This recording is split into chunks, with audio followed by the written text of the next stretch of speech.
আসসালামু আলাইকুম। আলবারাকা নার্সারির পক্ষ থেকে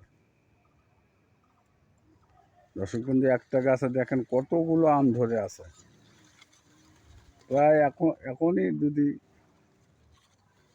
আমগুলো মাপ দেওয়া হয়, ধরেন 10 কেজি পার হয়ে যাবে। দেখেন আমগুলো, দেখেন কতগুলো আম ধরে আছে একটা গাছে।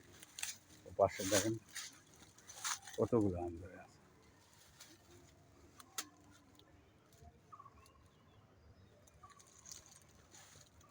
একটা গাছে দেখেন কতগুলো আম ধরে আছে।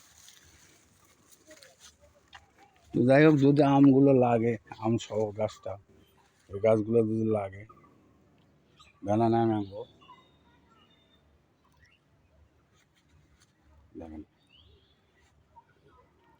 গাছটা দেখেন কীরকম ঝোপালো, গাছটা গোড়া দেখেন কীরকম মোটা হবে, দেখেন কীরকম আম ধরে আছে। তো যাই হোক, ইনশাল্লাহ স্ক্রিনে দেওয়া নাম্বার থাকবে, যোগাযোগ রাখবেন। আসসালামু আলাইকুম।